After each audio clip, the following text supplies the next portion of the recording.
Everyone, it's 5:30, but we need two more board members to get the meeting started, so we're just gonna sit tight and reach out to them. Just wanted to give you a heads up. Okay, you want me to call him? Tyler's on it. Okay. Sorry, phone as well. Yes, it's 5:30. Yeah, it's 5:30. I thought we could figure out how to put it up there. What do you mean?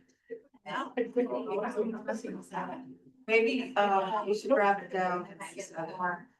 See that it's slow. Yeah. Probably batteries.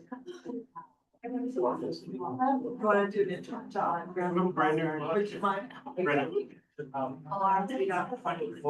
You put, or ask them.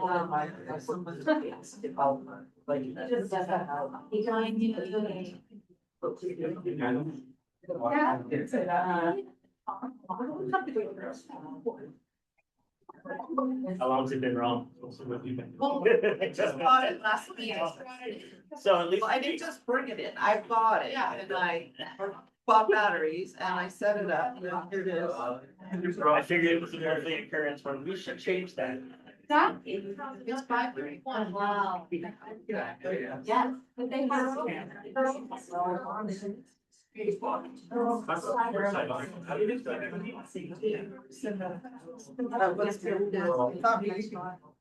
Set the time last time. Well, I mean, I got the wrong. You know.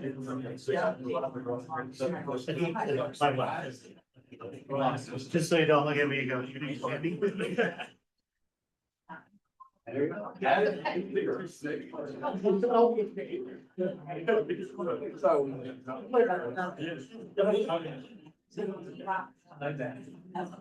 I keep rolling. Five thirty.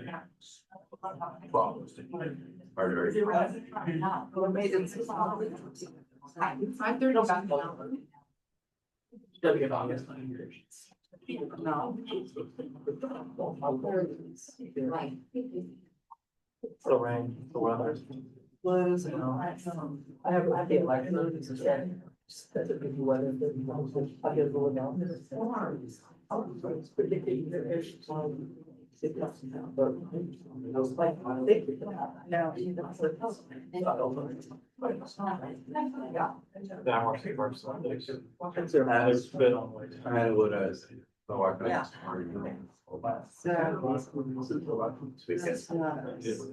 I have been for $25 no whole. That's simply nothing.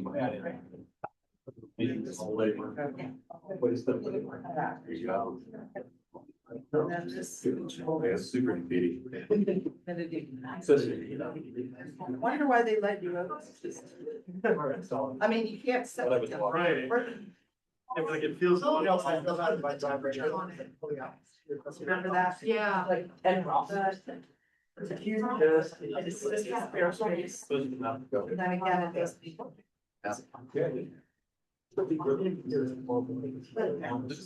Sorry, they could be changed.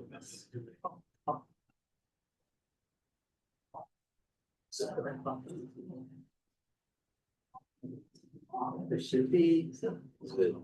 Arguing with you? What's that? The arguing with you? Well, here, you want to say? I don't know where your batteries are. Yeah, right now. Have a watch like that, girl. It has like. 5:34. She times them like. See, that's like. It is 7 minutes. Like I Yeah. And we drop these things. So turn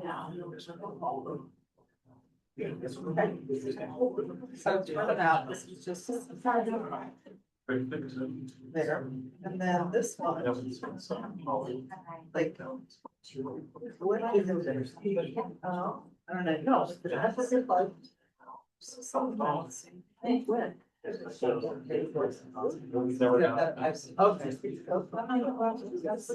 It's a terror.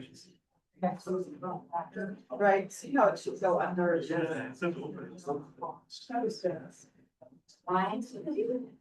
What do you mean?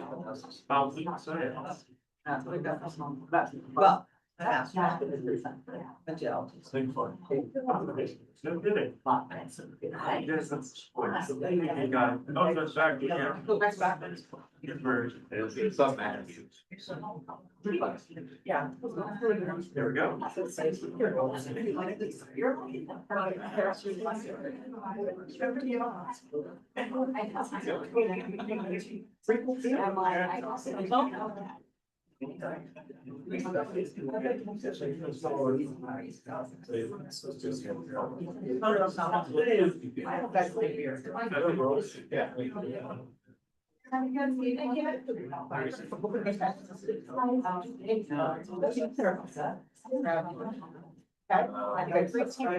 I'm sure she. Now we'll find out if.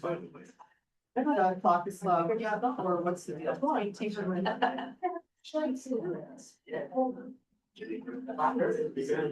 That's wrong.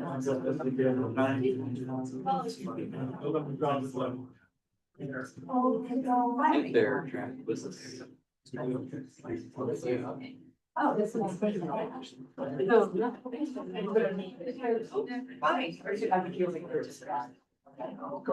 Following your suggestion, I ended up having dinner on. What? And I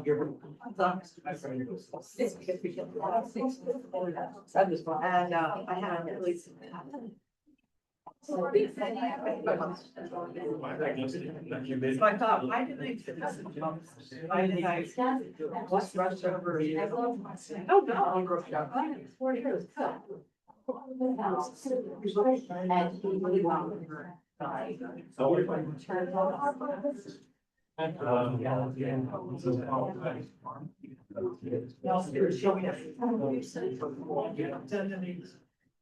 I mean, I'll be honest with you. Everybody did, and you should, because you're a frequent commenter, you should say that, it's because. Yeah, it's, what do you call kind of one of those jobs where it's like that. Oh, we have Technic Oliver online, so we Yeah, can well, there's a. get started. Like, there's a- that's not used to it. We pick on like, only person that I did. So, you know, oh. I think this is really. Thank you, Nancy. Like pretty. Chair, we're ready. Got a really good letter. About it. Where else you get there? So, that's the last one. Yeah, I don't know if it will stay like that. All right, well, good evening, everybody. Thank you for coming tonight. This is the Ward Two Neighborhood Advisory Board meeting. Can I get a roll call, please? Bill Shrimp, Here? Kristen Montan, Here. Mike Ginsburg, Here. Donna Keys. Yeah. Nick Oliver.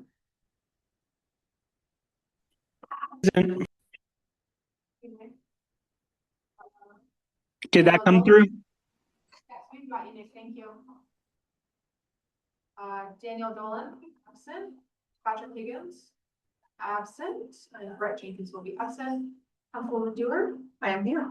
I'm Staff Liaison Callie Shine. This is Diego Diaz, a Council and Executive Operations Intern. And with that, we have a quorum of the Ward Two Neighborhood Advisory Board. Thank you very much, Kelly. Appreciate it. And I didn't mention it before, but we started at 17:38 PM. Started 2 minutes late, but thank you everybody for being here. Can we start with A2? Do we have any registered public comment? Comments heard under this item will be limited to 3 minutes per person and may pertain to matters both on and off the NAV's agenda. The NAV may not take action upon any matter not agendized on today's agenda. When you're called on for public comment, please state your name for the record and begin speaking. The timer will begin when you say your name, and you will be afforded 3 minutes. If you're attending the Zoom meeting and would like to make public comment, please raise your hand at this time. We've had a few public comments for our development item tonight, but I don't have any for general public comment, and I'm not seeing any hands raised on Zoom. Okay, so no general public comment, all related to the agenda item. Yes. Okay. All right. Let's move on to A3. If there's no public comment at this time, can I see the motion for the approval agenda if there's no modifications? Mike Ginsburg for the record, I move that we approve the agenda for tonight's meeting. Thank you, Mr. Ginsburg. Do we have a second? Kristen Montan for the record, I second it. Thank you, Kristen. All approved? Aye. Aye. And we had I unanimous. agree. I had a question, I can't find it. Okay, well, that was the agenda. Okay, the next agenda item is the election of a vice chair for the neighborhood advisory board. Do we have any nominations, or does anybody like to nominate themselves for the vice chair role? How about Mike Ginsburg? Feel free. For the record, I nominate Mike Ginsburg for vice president of the board. Kristen Montag, for the record, I seconded. Okay. All opposed? I'll start with all. All in favor? Aye. Yeah. All right, okay. And so, thank you, Mr. Ginsburg. Just a point where perhaps you could just say, approve unanimously, just announce what the result was so that for the For the video records, they'll know. board note taker there. I have it, but so it's on the, yeah. Gotcha. Okay. All right. Thank you for that. On to A5, the approval of the minutes. Are there any corrections or changes or notifications related to it? So I'm gonna go with, I move Mike Ginsburg for the record of, I move to approve the minutes from June 16, 2026. Okay. Don, I see you scrolling for something, Don, just give you a second. No, Oh, sorry. that's okay, I just want to make sure you get a chance to, Yeah. okay. Would you like to second it? I'll second approval of the minutes. Okay. All in favor of approval of the minutes? Aye. Passed unanimously. Okay. And on to item A6, Councilwoman Dewar. Yeah, thank you. Well, I want to welcome everyone to the Neighborhood Advisory Board for Ward 2. We have this meeting monthly. We go over development projects, and the NAV members, the Neighborhood Advisory Board members, make recommendations to the Planning Commission typically. Could be to the staff, but typically to the Planning Commission when they're considering a development item. We also have other items on the agenda, not tonight. We only have the one item, one development proposal tonight. Give me just a sec. And we have just come off, we're just coming off a basically 4-week break for city council. So we're required to have 2 meetings a month, and we are having 2 meetings a month. What we do is in June, we move the 2 meetings to the front of the month, and then in July, we move the 2 meetings to the back of the month. So there's a little period where instead of every other week, we have a little break. And usually we do work during that break. Some of the work that I've been working on is that I've been on city council, this is my 12th year. And one of my initiatives has been doing an ordinance to improve our management of trees. And we actually, I was quite insistent because I will be what they call termed out of council, meaning we have term limits and we can only serve 3 4-year terms. So I'm at the end of a 3 4-year term, my third. And so I'll be off council in about a little over 3 months. And this is been a big priority for me, is to get some updated regulations. And so we had a public workshop about a week ago. And we're having our second public workshop tomorrow, on Thursday. It's all virtual, it's at noon. And they go over what the proposal is, and they take everyone's feedback. We had a terrific turnout for the first one, which was held contemporaneously with the Urban Forestry Commission meeting. So even though we're on a break, we all serve on boards and commissions. And so we had a number of those meetings during this period. You know, there's no free lunch, so to speak. There's no, but we just didn't have the rigorous council agenda. I was gonna mention that though, also in this break period, we had a very unique meeting, which is a joint meeting between the Reno City Council and the Charter Committee. So the city has a charter which tells it how we run. And that charter is developed by the city, but then it has to be approved by the legislature. And so whenever we want to change anything in this charter, how we run, we have to work on that. There's a special committee. Some of the members are appointed by the legislature. They meet throughout this last year. So from like January to June, they met. And then they have a joint meeting with us, which they had last week. And they considered about 9 items and they made recommendations on 6. And the city council approved all 6, and we don't actually technically approve, we accepted their report. But we verbally stated that we actually did agree with the recommendations. One of the big issues is actually, a lot of people don't know this, but we only get 2 bills. So every city, county gets 2 bills. Even if they're big or small, we get 2 bills.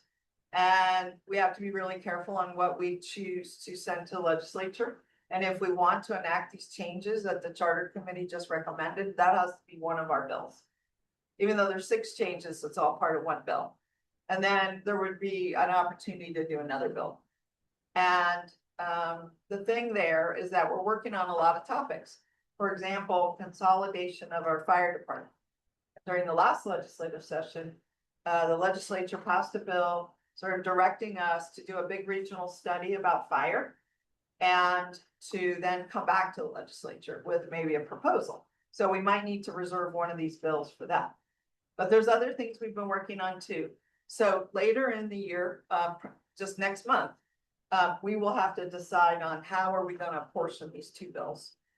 So that's been, kind of a big topic that people have been working on for like 6 months. There's one other thing I want to mention about fire, since I mentioned possibly consolidating Reno, Sparks, and Washoe County.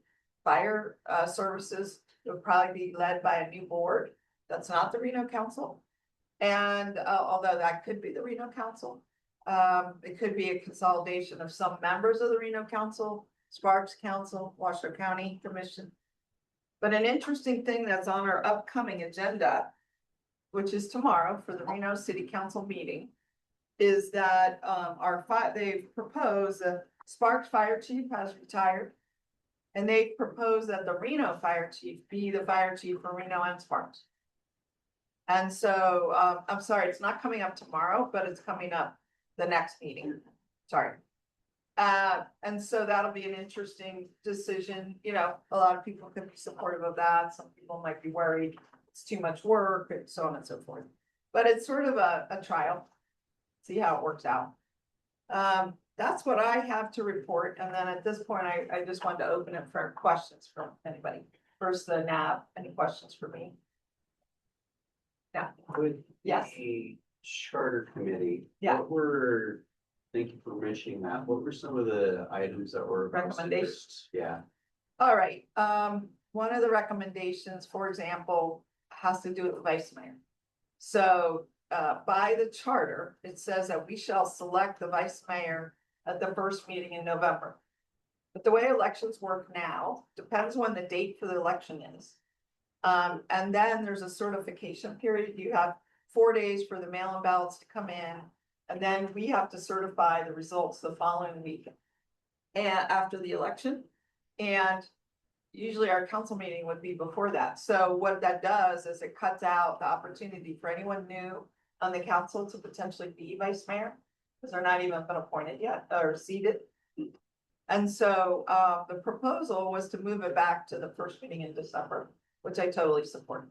Now, in that particular one, in case we don't have a bill, I also said there is a workaround. We could schedule it for the first meeting in November and then continue the item until the first meeting in December. So technically, we'd meet what the charter says, but we wouldn't actually hold the election until the new members are seated. So just seems fair. There are 6, I don't know that I'll recall them all. I mean, one is about gendered language. Everybody's supportive of just being more neutral. There's let me think, there were proposals on the time of the meeting. One proposal that didn't get any action was whether to elect or appoint the city attorney. So in all of Nevada, all cities, they appoint their attorney. So the council seated and they hire an attorney to represent them. Only in Reno and Sparks do we have an elected attorney. And so it seems like to bring consistency, we would also appoint. Like, are we special? I don't know. So I have recommended this change for the whole time I've been on council, but, and our attorney knows it, but it's been considered too hot of a political potato, so the charter committee made no recommendation. That's what they said, it seemed political. So I'm giving you an example of something that, a couple things that were recommended and some things that weren't. I appreciate that. Okay. Yeah, At some point, there was discussion about elected versus appointed to the place of the council. yes, actually, that was also considered, that was one of the 9. So this is, if somebody was to leave early before their term is over, how do we replace them? In the charter, it gives us 2 options. We can appoint someone through a process, or we can hold a special election. There's arguments for both.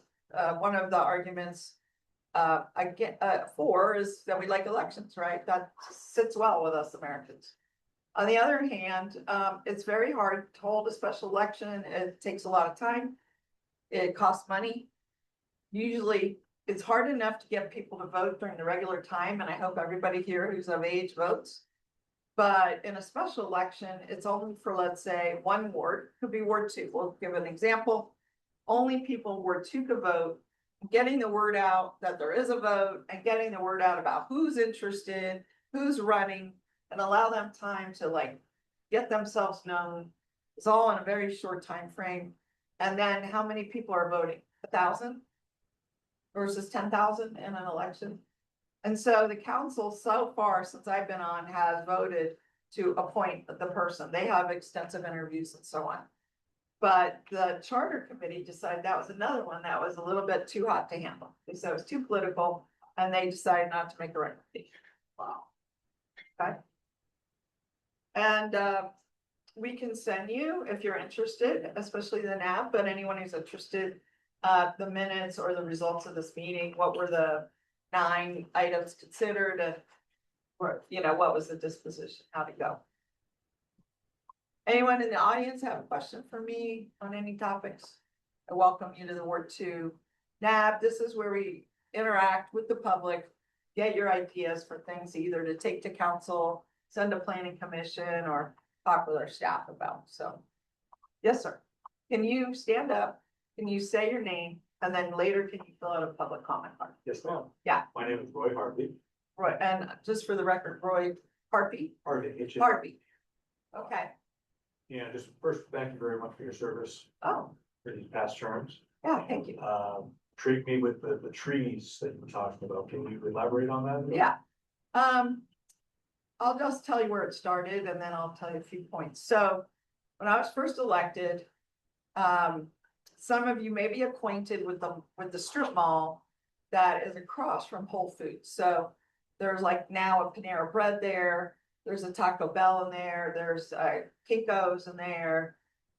There's in fact, I was there today. There's the Animal Emergency Services. That's why I was there. In that mall, when it was built, when it was first permitted, like 40 years ago, they were required to plant 119 trees. But a developer from Tahoe, 40 years later, came down and bought the mall and immediately cut down all the trees. And the trees were required to be built. Even 40 years ago, they recognized that trees were important. So I immediately got involved. It was in my ward. And I found out that the total fine for cutting all these trees down was $100. And if you were actually to look at the value, which we now have an appraisal method, and in fact, the appraisal method is going to be specifically in the new regulations. If we actually appraised 119 40-year-old trees, and I need to clarify, 119 were required to be planted. At that time, there were 79 that were cut down. So the others had been lost due to attrition over the years and never replaced. So those trees would have been worth up approximately $250,000 in their present state. And they got $100 fine. I lost my mind, right? So that day I started a new project at the city called Relief Reno to double the trees in Reno. And one of the reasons is that Reno is the fastest warming city in America and has been for well over 30 years, going back to the 70s. And just to give you the numbers, and then we'll sort of move on, and you're welcome to attend this meeting. It's all virtual. Anybody can attend from anywhere on noon on Thursday. But just to give you the figures, so on average, this is counting night and day, winter and summer, fall and spring. The average increase in temperature of Reno, Nevada has been 8 degrees Fahrenheit. And that might not sound like a big number, but it really is. In America, it is the biggest number. The second fastest heating city is Las Vegas, and it's about half of how much we've heated. It's counterintuitive. You think about how hot Las Vegas is. So it gets a little worse because in the summer where we are right now, in summer days, the temperature's actually gone up 11 degrees. Actually, 11, I think it's 11.9 degrees. And a lot of people notice this because it used to be you didn't need air conditioning in Reno. Most houses didn't have it. They would do fans and cooling, like, or they'd open the doors in the evening. Why? Because it would go down to 45 degrees almost every night. Anyone remember those days? Yes. Now, if you notice, it goes down to about 65 degrees. And that difference is actually almost 18-degree increase in summer nights in that same time period. 18 degrees we've gone up. That's a huge amount. And that's balancing. That's why we get to 8. 8's an average, right? Day, night, summer, winter. So this is a big issue. And bottom line, the easiest, simplest, cheapest way to deal with it is to plant more trees and have more shade. And so we've been on a mission for the last decade to do that. And these ordinances, which I have tried to bring up at least, anyway, a lot of times, but we're finally there, are to address publicly owned trees. The trees we own at the city, not the trees on people's private land. That is phase 2 of this tree ordinance. And that is hopefully going to be taken up in the coming months. Presuming everybody has the will, because I will not be here. And I'm going to try to get it started before I leave. We've already got a draft. We've already done the work. The urban forestry's already reviewed it. It's really a matter of getting some good public comment on that too. So I hope to get phase 1, which is about city trees, passed before I leave. And then on phase 2, I hope to get it started before I leave. So, thanks for the question. It's something I'm really passionate about. Go, Neil. I know. So I got all the numbers, facts, and figures at my fingertips, but yeah. Is there any other questions or comments? I know you're eager to get onto the agenda items, so thanks for being here. We have someone online. Oh, online. Okay. Vicky Carlson, just unmute your mic and state your name for the record. Ask your question.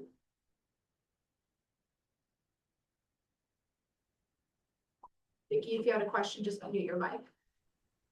Can you hear me? Go ahead, thank you. Oh God.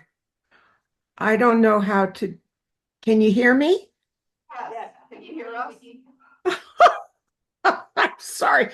I'm computer illiterate. I'm sorry. I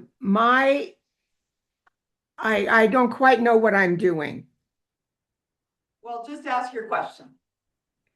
My question is, what are we doing about these bums that are standing on the street corner that are asking for money? And my solution is not to deal with them, but to deal with the people who are giving them money. We need to arrest them for abating and adding to the illness that these street corner bums are suffering from. All right, thank you, Vicky. You can remute your mic and I'll answer your question.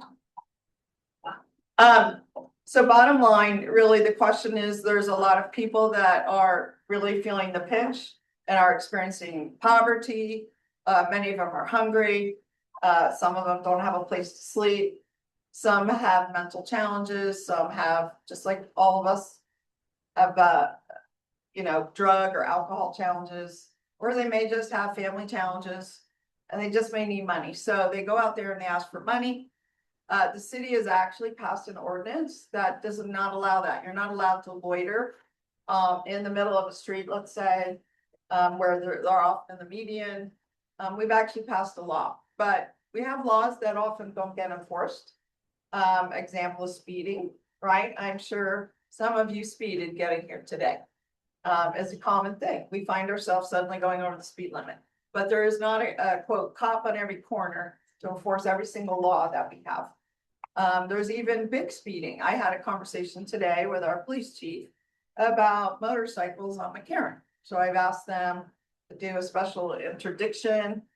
There's gonna have an update in August. But it's an example where you cannot drive, 85 miles an hour on McCarran and have a race.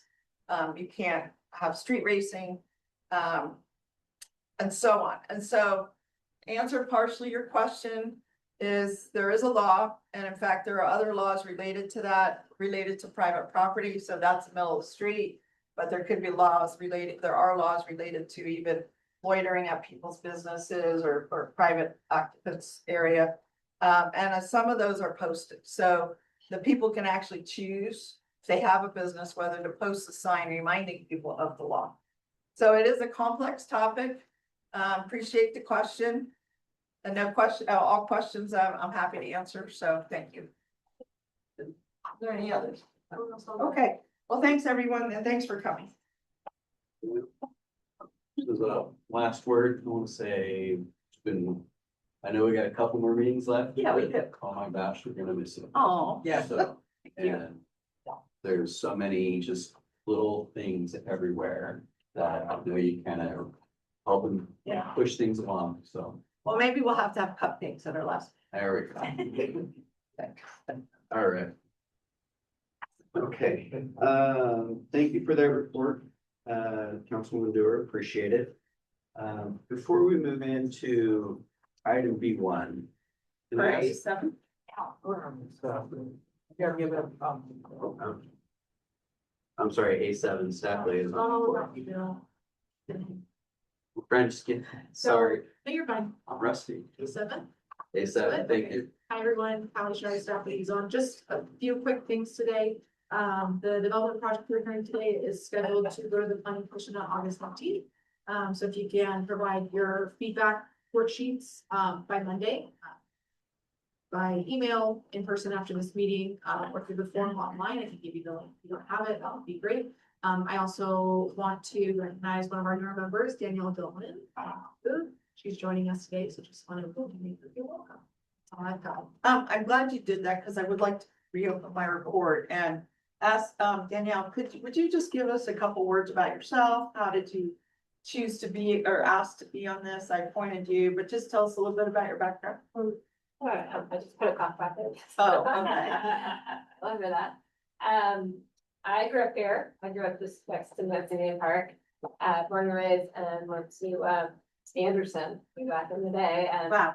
all the way through to Reno High, and then left Nevada because I studied architecture and was an architecture background. I went to Seattle, and then moved to Colorado, and eventually California. Spent a long time doing architecture in California.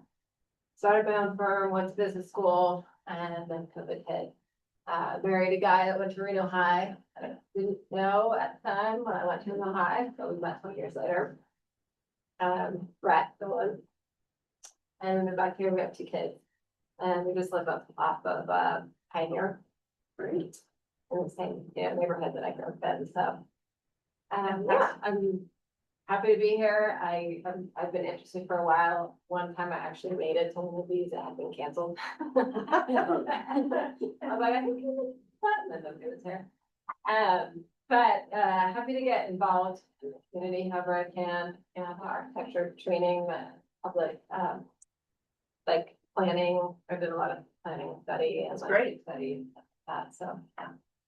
Well, thank you for that. Thank you. Yeah, I'm willing to join. Also, just, I should have added this, at our meeting tomorrow at the council, I have an opportunity to appoint 3 more members, and I've reviewed the resumes and in the process of finishing interviewing them, and I'll be ready to make some new appointments. So at our next meeting, we should have 3 new members. Oh, that's good. But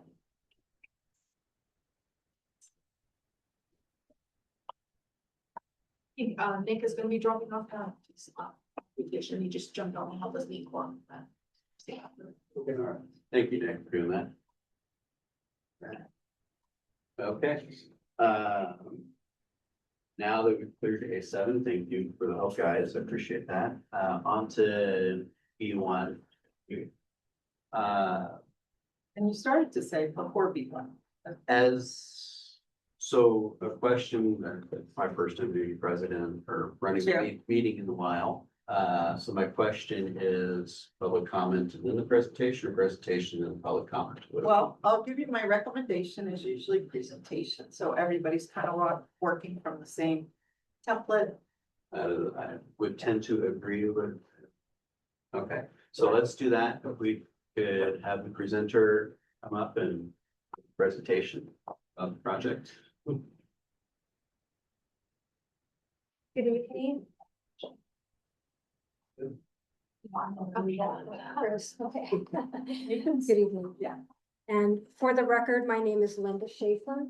I am on the board of directors for Lighthouse Living Foundation. And I'd like to begin, first of all, can you hear me? Can everyone hear me? Yes. Okay, yeah, great. You will hear me. Yeah, I think that's. And the people on Zoom are listening. Yeah, to that's this actually device. a camera right there, so if you want to Yeah, step back, step back it might be a just a little little. close to you. There you Is go. this a good spot? Okay.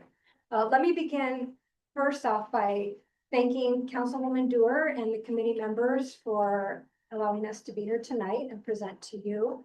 And I also want to thank our community who showed up in force tonight.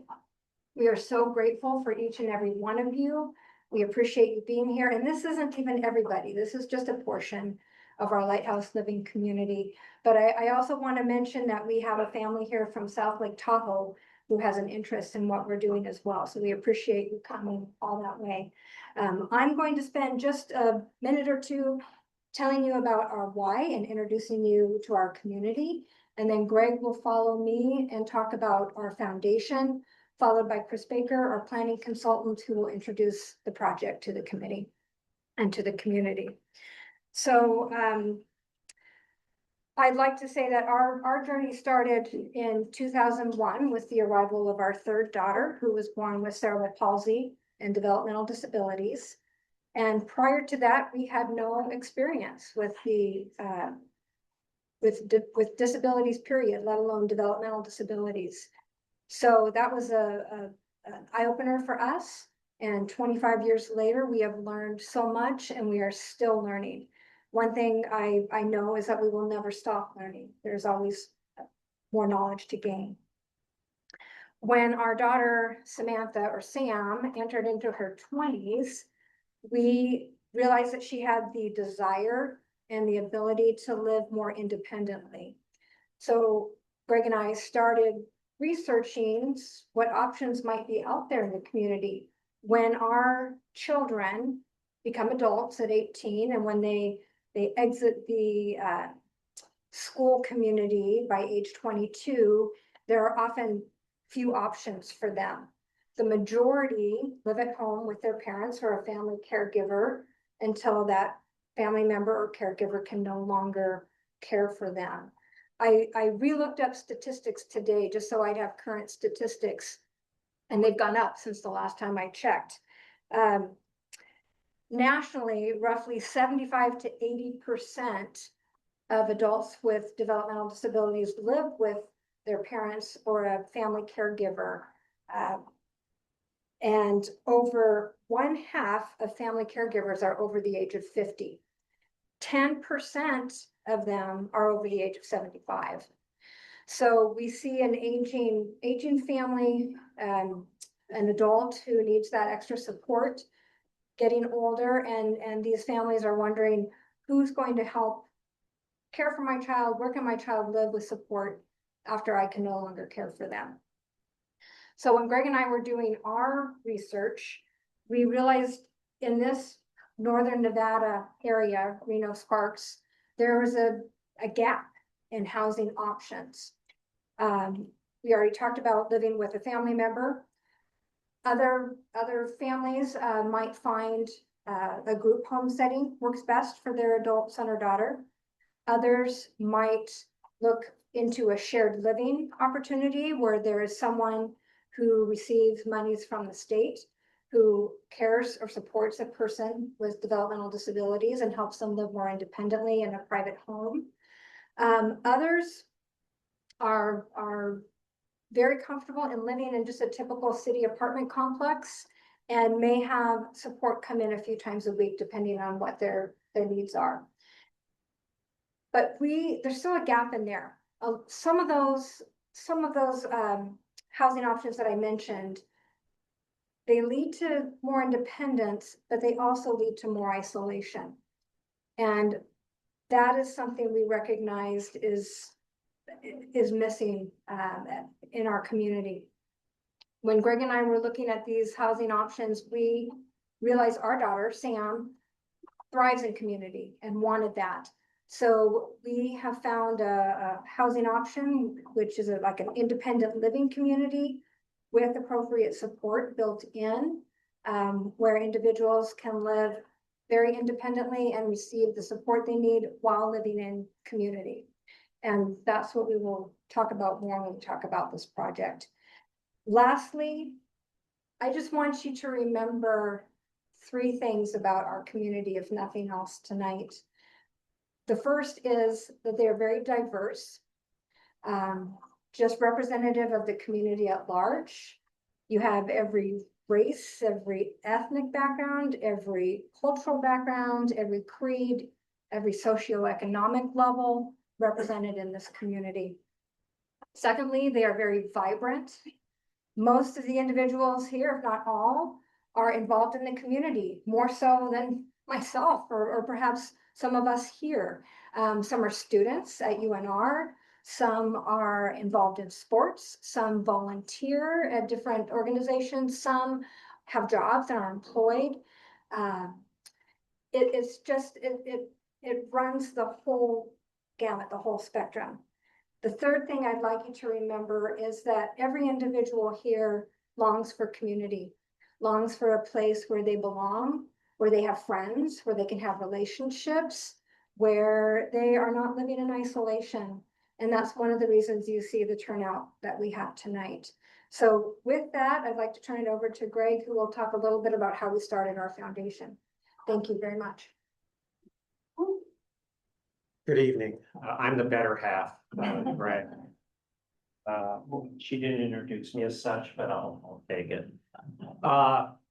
So in 2022, Linda and I formed a faith-based 501c3 registered charity here in Reno with the sole purpose of building supportive housing communities for individuals with intellectual and developmental disabilities, better known as IDD. We started going around the country. I come from a business background, so we call it benchmarking. What it really is cherry picking. So we went around the country and visited quite a few organizations that have started projects like this and have been running them from anywhere from the last 30 years up to the last 3 months. There are more and more of these organizations are being formed for the sole purpose of supportive housing for this part of the special needs community. So we started that in 2022, went around, looked at a lot of places. We cherry picked the ideas that we liked, fine-tuned it for the microclimate that we have here in Reno.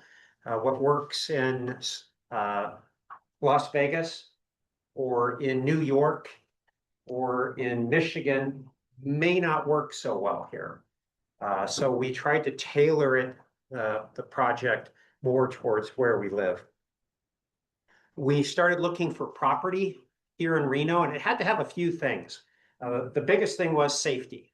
Safety is our #1 item for the community that we're trying to serve.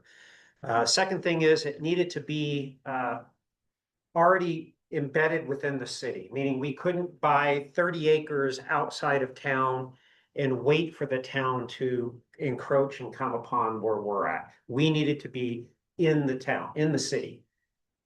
So to find a parcel that met the needs and, roughly 3 acres is what we were looking for. It was a pretty tall order. We spent the better part of 3 years looking for property. We made multiple offers on separate properties. Didn't work out for a multitude of reasons until this one that we're now proposing for the zoning change became available. We were bidding against 17 other developers that wanted this parcel. It was in a very highly desirable part of town off of Talbot Lane. And the family that owned it decided to have 2 developers come in and give presentations. We were one, and we were the lowest bid and the highest bid. We gave a 1-hour presentation each. At the end of that, the family met. They unanimously decided to go with our project. So that's the Knopf family. They were associated with Harrah's, and there's a lot of history that goes along with that. But we are incredibly grateful to them for allowing us to move forward with this project on what was their parcel. We acquired the parcel in December of last year and have been working on cleaning it up. It was in quite a bit of disrepair. It's been over a decade really since much had been able to have been done on it. So we are clearing out a lot of refuse, a lot of brush, just a lot. We've had volunteers coming in and helping us with this. It's been a true group effort and labor of love.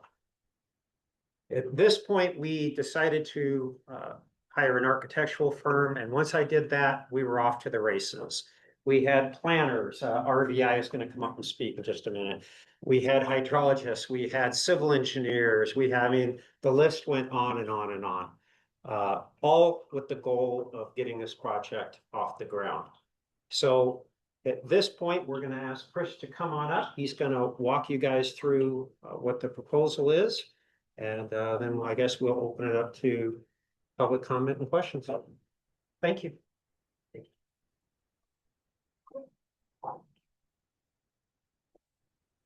Mr. Chair, members of the board, Chris Baker, RBI Planning. It's good to see most of you again. First off, thank you for the turnout. I feel bad I didn't get a shirt, but you all look great. I'm sure I can remedy that on the way out. Yeah, usually I'm presenting in front of a group, and I'm guessing it's not quite as supportive, so I appreciate this. And first of all, I'm honored to be part of this. When I met Greg and Linda and their goal for this property, it's very unique, and it requires some unique planning. And I'll do my best to explain that to you today. Okay, so the project request is an application for a rezone to specific plant district.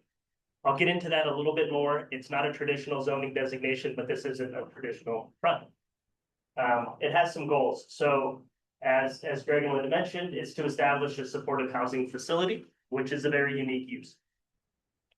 Second goal, enrich the existing neighborhood with amenities like coffee shops or other retail that can provide employment opportunities for its residents. And then this is a really vital one. It is an infill parcel, as you'll see as I get a little more into this. Protect the neighborhood with site-specific standards to ensure compatibility. So vicinity map, where I even have, I've got the power here. McCarran Boulevard, Talbot Lane. So it is located west of Talbot Lane and south of South McCarran. As Greg mentioned, the property is a little over 3 acres in size. And when we say frontage, we have 238 feet of street frontage, which is city right away, and that is Talbot Lane. The existing zoning is large lot residential. The proposed zoning is specific plan district. Again, we'll get a little bit more into that and why that's unique. The underlying master plan designation is suburban mixed use. As you see, everything else in the area generally is suburban mixed use. You see some single family residential. That is the Ranchera PUD immediately to the south. So suburban mixed use is a very diverse master plan designation. And large lot residential does not fit into the bucket under suburban mixed use. So what we have is a non-conforming zoning designation. So ultimately, and probably in no time soon, the city will eventually make a bulk redistricting of all the properties that are not in conformance, this being one of them. And the choices are as follows. So mixed use suburban, neighborhood commercial, and then 3 multifamily designations at various densities. So when we see, say 30, 21, and 14, that's how many dwelling units per acre. So how many units you can put per acre on the property. The number of units allowed, as you can see here, mixed use suburban actually has unlimited. They're all project specific. Neighborhood commercial, including density bonus, says, again, you're running into 162, 114, 76, and so on. The residential setbacks are very important because we are an infill site. There's residential to the south, there's professional office and commercial to the north, east, and west. So we wanted to make sure and be very complementary. So what we determined, and then building height, again, unlimited 35 and 45 feet. What we've determined is these large buckets actually don't fit very well either. Because if for some reason this project doesn't happen, we now have a hard zone property that can allow for 162 units and has base zoning standards that are not very complementary to the existing facilities that are there. So what we've done to solve that problem is come up with a specific plan district. So what we did is we took the neighborhood commercial base zone and used that as the basis for our specific plan. So all of the general development standards, allowed uses, et cetera, are all based on neighborhood commercial because that allows, we are looking for a unique supportive housing use, but it is a residential designation and complementary commercial to allow for employment for its residents. So logically, the neighborhood commercial made the most sense because those multifamilies would not allow for commercial. And then the mixed use suburban just allowed for way too much overall density and a broad base of uses that brings in things like high density traffic and other stuff. So this was the most logical one. But like I mentioned, it didn't quite fit either because you have 162 units, you have a 10-foot setback, and you have a building height of 35 feet that could be right on that 10-foot setback and no buffering.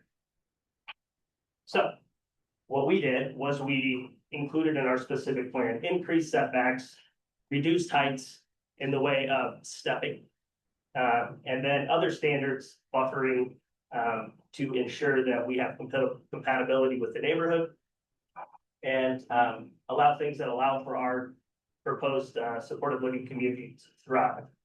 So what we did, instead of 162 allowable units, we capped it at 90. We increased the residential setback. We used 12, but you'll see we're actually greatly exceeding that. 12 was the base standard for LLR1. So the large lot residential, if you were to build one single family house on the property, it would have a 12-foot setback. So we just use that as our base standard. But as you'll see when I show a conceptual plan, we're way in excess. And then the building height, like I had mentioned, as opposed to the 35-foot, which is the current allowed in LLR1 also, we're stepping the requirement. So in the first 30 feet of the property setback, we can't have a building height greater than 25 feet. And then we could increase to 35 feet as we move away from the existing residential. So this is a zoning request. It is not a project request, but in transparency, we want to show you what we're doing.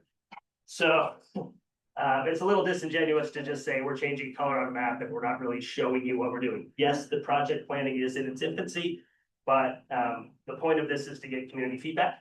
So showing our cards at this point, I think is a good thing. So right now, there was one residential unit, a few outbuildings. There was an existing driveway, which is here. Some of the comments we've had through the planning process was trying to get a secondary access route onto Talbot. Because of design standards and engineering requirements, actually, we're not allowed to do that. So we're generally maintaining the location of the ingress egress. As you can see, we're providing a route in, meeting all fire standards. We're proposing, because there is commercial associated with the employment opportunities for the residents. Most of this parking in here would all be for visitors and commercial patrons. Then we have residential mixed use, which this is proposed to be a 3-story building. With, and again, kind of moving away from the property boundary. We're calling it mixed use because the first floor generally is mixed services and employment opportunities, also for the residents, and then floors 2 and 3 are for residential units. As you can see, there is kind of a porte-cochere for drop-off area. Very important, this here is controlled access, so this is gated specifically. Parking in the rear would be for employees only. Where this site really shines is things like sensory gardens, patio space, gazebos, lawn areas. There's been quite a lot of. It's been a diligent effort with landscape architects, and Greg and Linda and their group on the space and making sure it's comfortable, quiet, and community based. So there's community gardens, there's recreational amenities, walking paths, you know, all the things that, no offense, I kind of want in my house. So, you know, the plan itself, again, in its infancy, but it's really coming together nicely. This will be a phased approach. So what you're seeing here is generally phase 1. And then future residential phase 2 would not have any of the mixed use of the commercial, would just be potentially remaining residential units based on demand. But until then, as you can see, it's just gonna stay undisturbed. It's gonna be native, except for, you know, a developed walking path through there. We talk a lot about neighborhood compatibility in this. I did mention, probably not enough, but this is the existing ranchero homes. We're dedicating a 10-foot wide minimum buffer with a significant amount of trees and screening, a wall along the property boundary. And then also things like noise limitations, hour of operation limitations, lighting standards, all things to be the best neighbor we can. We're trying to put that in the document now. That really isn't in general code to go above and beyond the standard. And I just kind of mentioned some of that already, but reduced height for the residential. I talked about the first 30 feet. Again, we have a plan now, but who's to say that's exactly what's going to happen? So we want to put standards in the underlying zoning to ensure that we're meeting or exceeding what we're proposing. So again, 25 feet, no greater than 25 feet within the first 30 feet of the setback. That landscape buffer that I had mentioned with the wall, the commercial development required to be a specific distance from those residential units, and then the operation and noise requirements that are at or better than code. Just kind of circling back, we are introducing really a new use. There isn't a supportive housing designation in Reno Municipal Code. So that is really why we're using that, combined with the uniqueness of the infill of the property, why we're using the SPD as opposed to base zoning. And, you know, providing that supporting housing use with the services to promote independent living, which Linda talked about was honestly their main goal. Why this use is different than regular multifamily. Obviously it generates less traffic. You know, most of the residents, or all of the residents, they don't own cars, they don't drive. So the requirements for parking and additional pavement and other things can actually be offset in sensory gardens, community gardens, walking trails, which is great. And then, you know, it's unique to have that small scale commercial, which really fits it. The property really lends itself to something like this because the front door is going to be commercial space that is supported by the residents' workforce. And the great thing is it brings the community in. So it provides community for the residents, but shared communal space from the outside.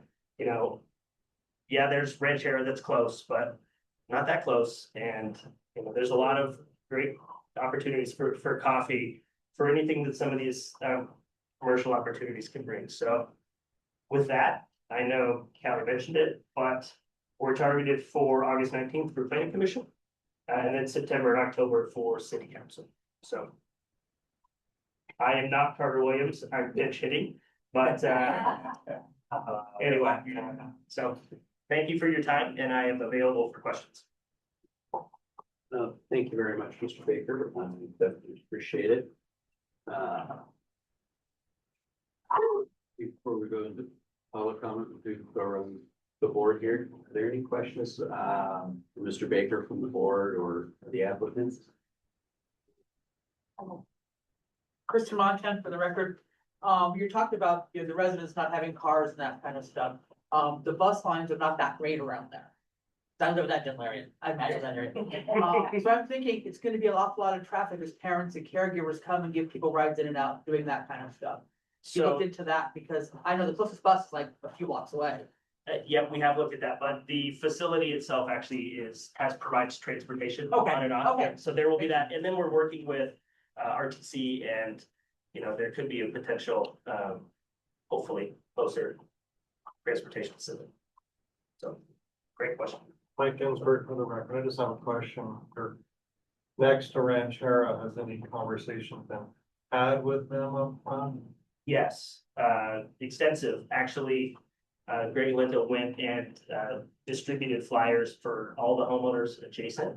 And actually sat down and met with them and, did their best to address any concerns that they had. And then there's some flyers floating around that were actually left on the homes doors that were not available. And it provides a background, same site plan that you saw and all of our contact information. So the communication's still going. We've also been in touch with the HOA board. And yeah, we're getting feedback from them also. Good, I'll start, okay, go ahead. Thank you, couple things. Generically, at some point, then you could explain. Operationally, do you have on-site caretakers or something to make sure everything's going okay, or how are you organizing the transportation? That's just a curiosity thing that doesn't require an answer right now, but I did notice you have in your the PD handbook, you have side setbacks and rear setbacks both at 0. This listed in your local dimensional standard table, which is kind of not what you're telling us. So if you're not really doing 0 setbacks, you have to take that out of the handbook. I just want to confirm where you are. On page 18 or 13, 18, it's under section 4.1 local dimensional standards, which is listed as 0. So the way it's set up, that's the commercial side all the way on the back side. So if you want to pull back up.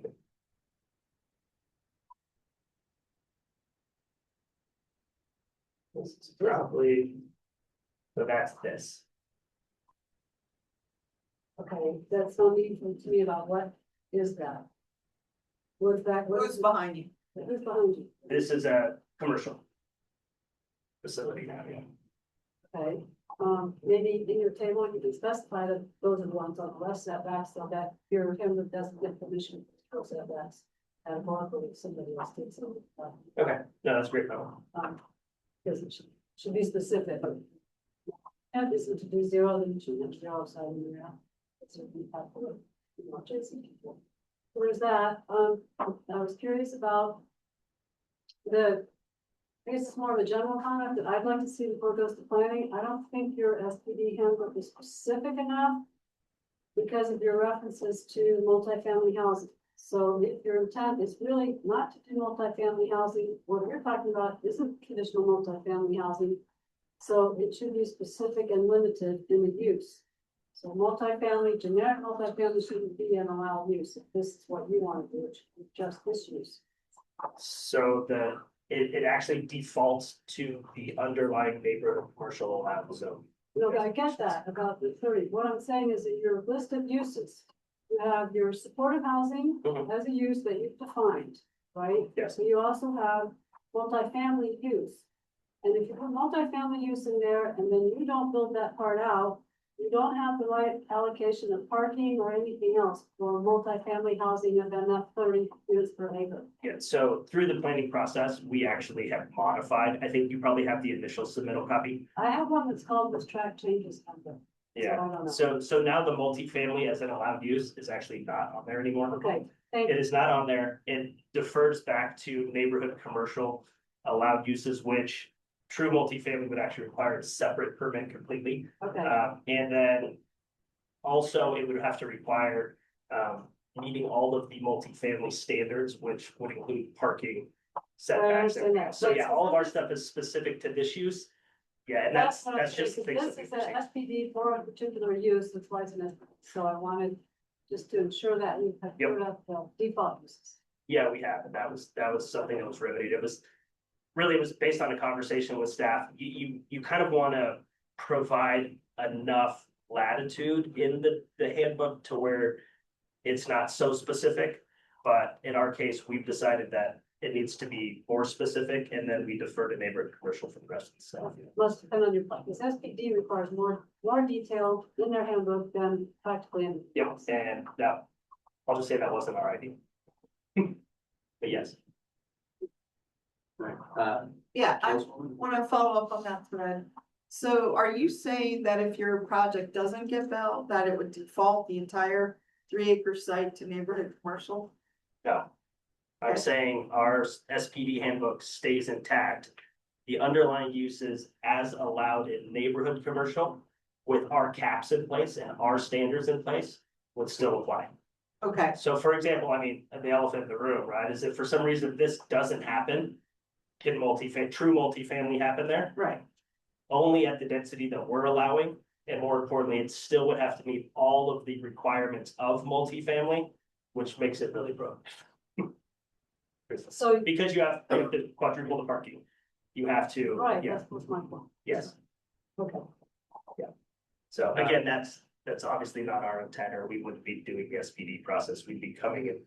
Right, that's what I was wondering, because the title that your handbook is, I think it's a great thing to do. I really do. And looks like you knocked it out pretty well. So my questions are really about making this handbook as tight as it can be. Yep.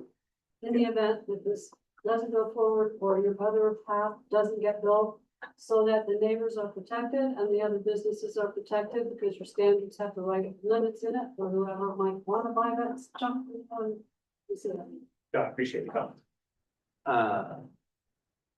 My question has to do with the 90 unit, so similar type of thing. I want to make sure I understand, we're planning for 90 units in phase 1. No, so phase 1's 46 units, Okay, and then complete build out, that would leave them flexibility to ultimately reach the 90 unit. yeah, So that's kind of been determined that, that's kind of the cap based on wanting to make sure and meet all those landscape requirements. It's really based on our parking and fire, requirements for turnarounds and other things. All of the reasons why our cap is 90 is why it becomes very prohibitive for true multifamily. The other question I had is, and I don't know this particular housing use, but what is similar and different from assisted living for people that have, memory care types of facilities or something like that? And it seems like it's at least a similar type of use and designation. So operationally, that's not gonna be my wheelhouse, but as far as infrastructure. As far as zoning and. Yeah, so as far that's as the big- infrastructure need, what we're finding is through ITE, is particular transportation engineers, it's actually a significantly less trip generator. So, and less parking requirements. So typically, assisted living, and memory care, which there's more visitation. So it's about a 0.38 requirement for parking, where this is 0.30. Okay. So, and then in this case, with the work being, with the employment opportunities being on site, there's not travel, and there's not as many offsite,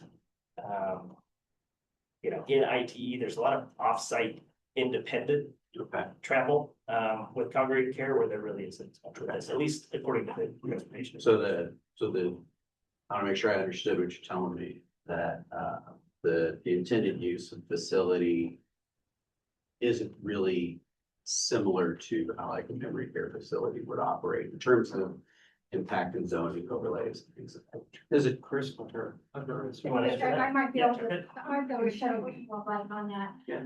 So this would be nothing like a memory care facility. This is an independent apartment community, so individuals would have their own apartment, they would sign a lease. Right. They would be able to come and go as freely as they wanted to.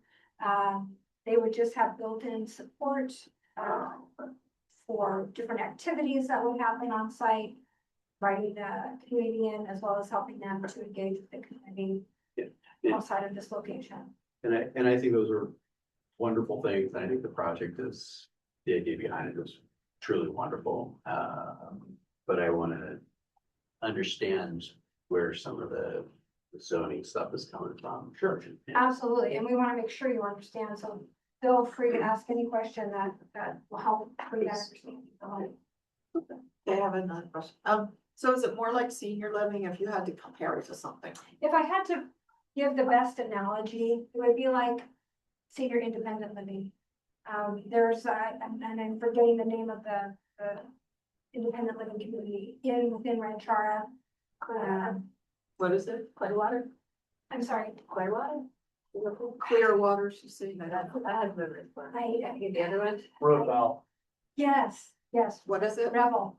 Revel. Yeah, thank you. Where it's, you know, beautiful amenities, people have their own apartment. There's 1 bedroom, 2 bedroom apartments. Again, people come and go as they please. Yet they do have amenities on site for that community, as well as helping that community reach out to the larger community. Yeah. So that's probably the best. Yeah. And then, so do you think there's less medical care on site or support, people that are employees, let's put it that way? Oh, Whatever their absolutely, job is. absolutely, yes. Absolutely. Okay. And then on your parking then, how many parking spots do you have? Do we have it specified yet? No, we haven't got far enough in, but so the requirement is 0.3 for ITE. So I don't know what that means. So you need. So 30 we need a spots. third of a stall per unit, so, you know, and if we So were a like 30 complete build out, we would need 33 stalls plus the. And tell us about the commercial just a little bit. What are you envisioning there? Sure, actually, there's two parts to it. If you can pull up the one that shows the proposed site plan. Lost control. You lost control. All right. Stop, there we go. So there are two parts to it. Located right here, right now, we're targeting the coffee shop there. So it's roughly 2,000 square feet. So that would be the main employment area for our residents. The other section here, this is a makerspace building. Oh, Our architectural firm wanted us to name it, come up with a cool name for it. So I said, Maintenance Building 1. I'm an engineer by training, so Maintenance Building. okay. And Don Clark, our architect, said, you will never be allowed to name anything again. So they came up with some different options, and we settled on the name The Forge, because we're trying to mold minds in this. So pottery, welding, painting, So creative opportunity. creative opportunities And for also our residents create- and potentially the community as well. Okay, When we went in and talked to some of the folks inside Ranchara, one of the really cool things is somebody immediately jumped in and said, I love woodwork. And would there be an opportunity to teach woodworking to your residents? Like, brother, I will buy you the machines. Yes, it's exactly the kind of public-private partnership that we're looking for. We think that creates a great amenity to the entire Ranchara community as well as the area. well, it's an amazing idea. Just a note on woodworking, since I have friends that do that. You generally do need like ventilation, separate space. You need a wall so that the area you're sawing and creating in doesn't, the sawdust doesn't. I've been get in. running a manufacturing company for 30 years. I Yeah. promise you, I got that down. Okay. Yeah. And I also want to compliment you on a couple things. First of all, I had a chance to meet you. And I was blown away by that whole idea and what you're trying to achieve here. So if we give marks for good intentions, A+. Thank you. The other thing is doing an SPD, I have to compliment you, this is just the right way to go. And it does give you the flexibility to do what you wanna do in terms of setbacks. And build the spaces that you want that are more fine tuned to the needs here. I mean, I think it's extremely good use of SPD. And that's why we brought SPD back. So originally they had eliminated it as a zoning category out of our redone and, our rules, Title 18. And we insisted they put it back. It wasn't in there for like a year and a half. And there are small projects like this, 3 acres, that need the flexibility to do what you're doing. So I couldn't have picked a better zoning proposal or concept. So kudos for that, working through that system, realizing that it didn't really fit anything very well. And in some ways would be too restrictive, some ways too allowable, and wouldn't necessarily give not just us, not me, but the NAB, but also the planning commissioner, also the council where you have to go. The comfort and understanding of what you're doing. Like if you just came in, this is gonna be a neighborhood commercial site, all backed right up to $1 million homes at Ranchera. That they paid $1 million plus for. And have butted themselves right up against a wall, or I think it's very small backyards and that kind of thing. And suddenly to have a commercial operation. And they certainly have money to fight these things, right? And so my question is, you met with them and I wondered what kind of issues they brought up and how you solved them. One of the concerns was trees at the western part of the project. So this basically from here back. Yeah. And what we're doing right now is we are leaving that fallow. So the trees that are there, all we're doing is going in and cleaning them up. Yeah. And the property itself had not been Right. properly maintained for a very long time. I've gotten to know the rental guys who've been great for us, by the way. They're industrial sized chippers. And we have been chipping maniacs out there just with the brush that has accumulated over the last 10+ years. So were they worried about anything else? They want some trees? Noise was one. And I get that. I would be concerned about noise as well. The residential units are all over here. So you So moved we them back. moved it. When we first started the project, it was lit, because it flowed better, but it didn't work well for our neighbors, and we want to be good neighbors. We plan on being there a very long time. So we literally turned it upside down. It was originally we were targeting 4 stories, but we dropped down to 3 stories to the 25 and 35 foot elevations. That changed the dimension of the building. Again, that's very project specific, and we're trying to talk about just the zoning portion of this, but we want to be transparent to you guys. This is what we intend to do with this. But also, you don't want people coming from Ranchera to the planning commission, laying out objections. The people that we talked with actually were supportive. One of the gentlemen at the very end said, and if you run into any cruff, let me know. Almost like I know a guy, like, no, we don't need it.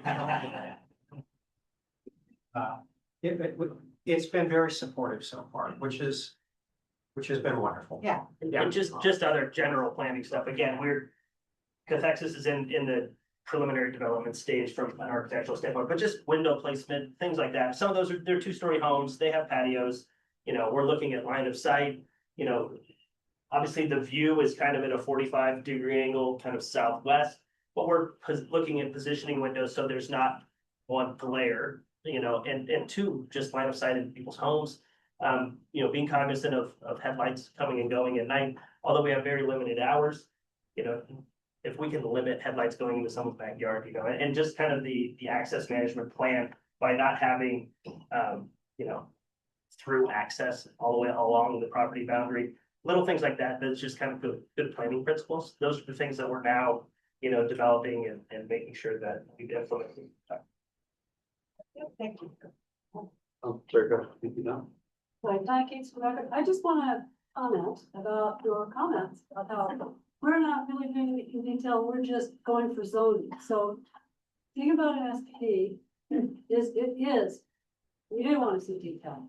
No, I understand, but I'm talking about finalizing Oh, we're not window talking placement on about that. buildings. detailed things like having zero setback in your document or a lack of clarity about what kind of living spaces. You really do need that, and this, would not be expected to be changed substantially, so we've seen these go to planning commission, get approved, and get knocked down by city council, because there's not enough detail, they don't know what they're approving, and that's the point of the SPD. So, my suggestion, for what it's worth, this document that I have of your planning document is evidently not the most current one.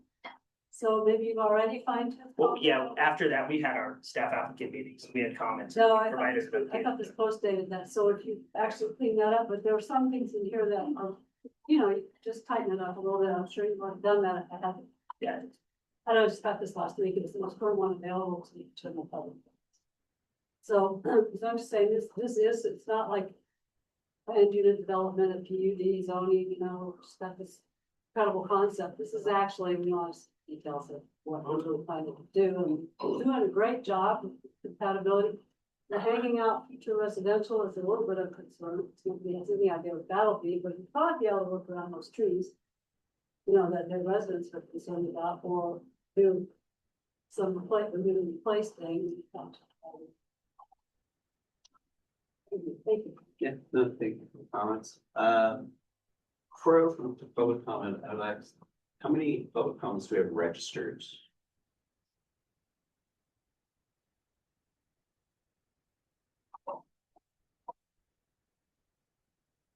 About eight. About eight. Okay, so,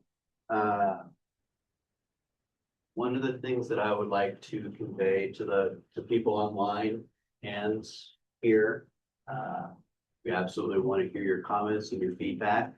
Everybody is limited to 3 minutes. If we stay at 8, then that means we all get to go home for dinner at some point tonight.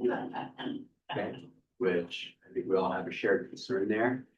So, please say your piece, but if somebody said before, just come up and take your part short and say, yeah, I agree with, what people have said before me. If you have a new thought or comment, please express that. But also please understand that it's getting a little late. So appreciate that. So with that, I'd like to open up. I'm sorry, go ahead. That's a procedural question for some new. I'm gathering from the conversation, the SPD is a flex zoning, right? What do you It's call it? basically like a flexible zoning, like it can be designed. Make your own zoning. Make your own. Okay, I just want to compliment you guys. This is exceedingly thoughtful use for that. And your name for the record? Danielle.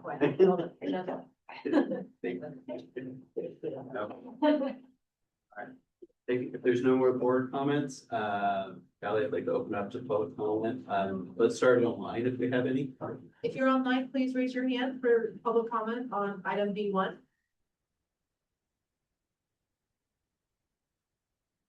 Not seeing any hands raised yet, but I'll let you know. All right, let's go into the room. In that case, first we'll hear Caroline Pedraza, followed by Gina Bay, and then followed by Roy Harb. Just come up here, state your name for the record. You'll have 3 minutes.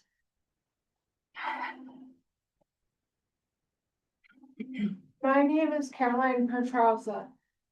I'm with this great foundation that we have for our special needs, for all of us. It will help us go out into the community and say hi. How are you guys doing?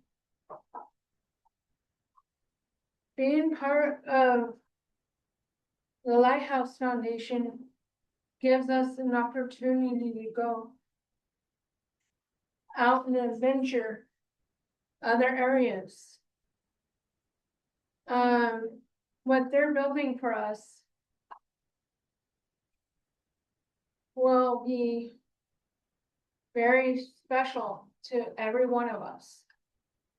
So I just wanted to thank you. Carolyn, where do you live now?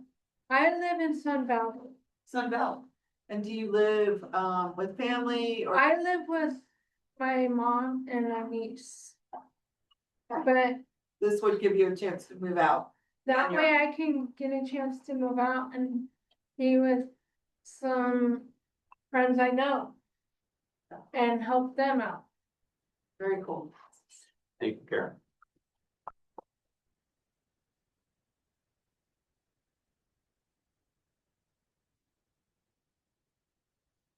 Next, we have Gina Bay. B. B. B with a G.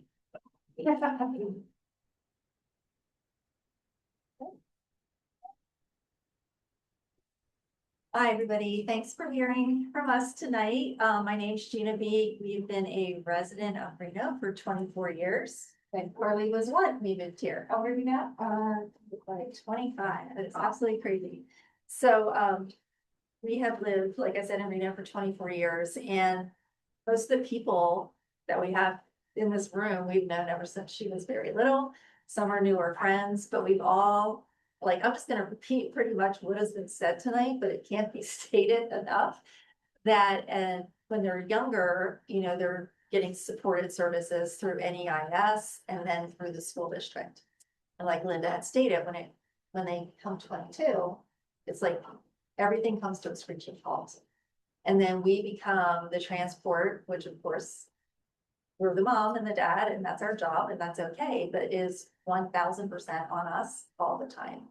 So, what used to be fulfilling days for her in school with her friends, social activities, classes become days that we as parents become the transportation, right? For all her appointments and activities that we try to cram into her days to make her life feel more productive and purposeful and happy, right?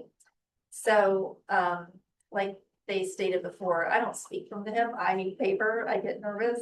So like was stated before, there's numerous assisted living communities for seniors, but there's nothing, absolutely nothing like that here in Reno, specifically for adults with intellectual and developmental disabilities.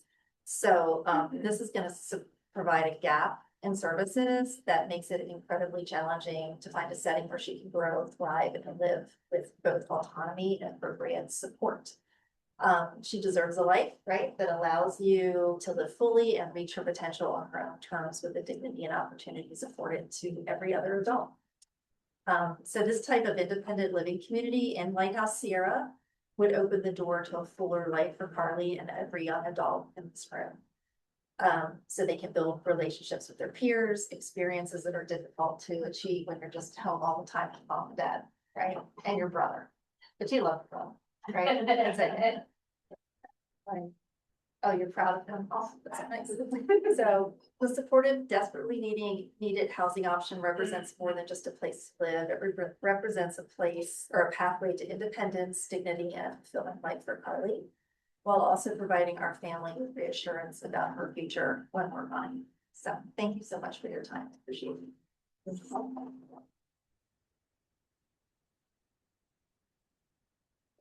Thank you. Next, we'll hear Roy Harvey.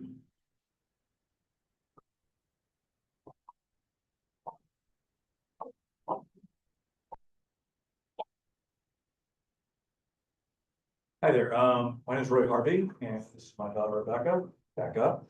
She's probably knows many of the folks here, seems to meet people that she knows all over town, always. I've been in the town here since the mid-80s, and watched it grow tremendously, because everybody wants to be here once they see how beautiful it is and all the great things we offer. Everybody from California seems to want to come and join us, so our population is growing. And the special needs community, throughout Becca's entire life has been growing. One of the best helps we have is our group right here and other groups that weren't able to join us tonight. Parent involvement and development of these ideas and resources for our population has got us to here. And this next step is a dream for all of us. Any parent who has a child who has special needs worries on day one, what does the future hold? But we are all the same as every other parent, wants the greatest opportunities for our children to be as independent, to live as enriched life, as rewarding, and the greatest life that they want. No different. One of the mantras that I've had over the years is our children are more alike than different. Your kids who, possibly went to UNR and graduated, we wanted the same thing. And there's a program up there called Path to Independence. fantastic program. We have other volunteer groups and parent groups, support groups, like the Down Syndrome Network of Northern Nevada and others, all started by parents. Because we saw a need in our community to make things better for our kids and for the community at large.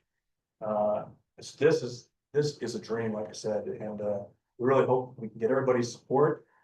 Once people hear the story and they realize how valuable this is for all of them, this is the right thing to do for now and for the future of Reno Sparks. So thank you very much for your time tonight, and we look forward to it. Thank you. Back up.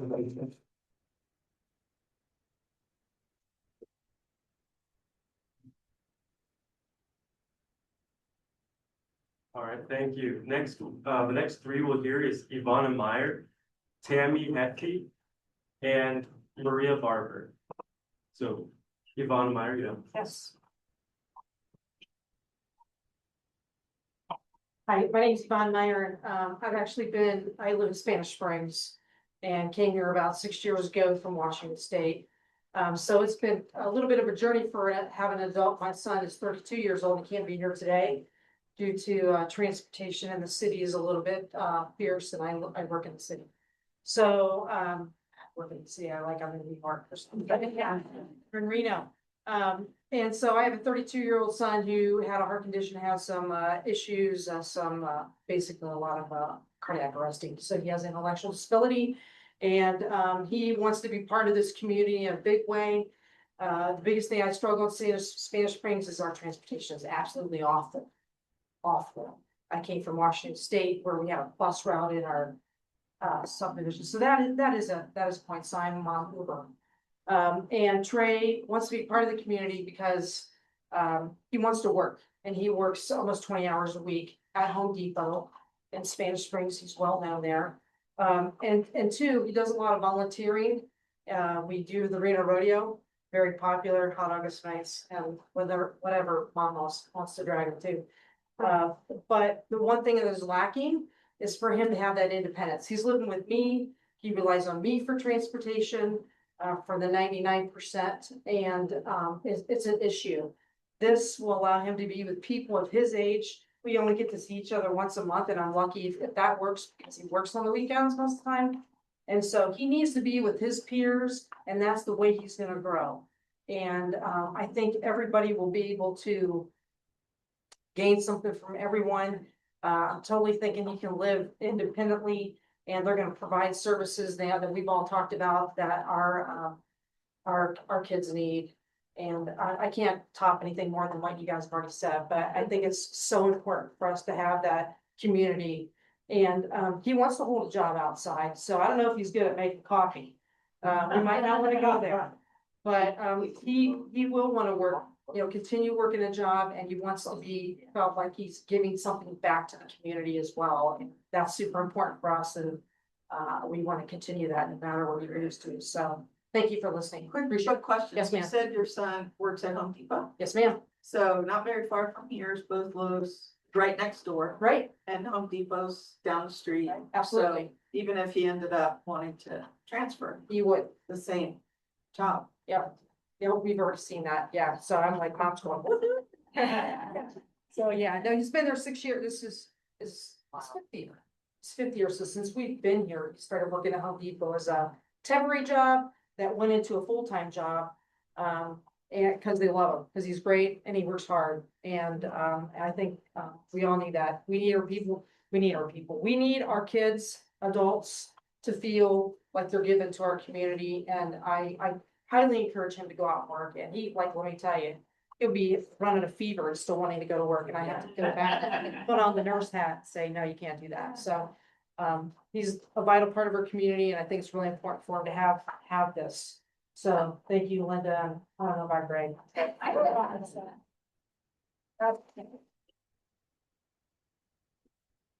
you. Now we have Tammy and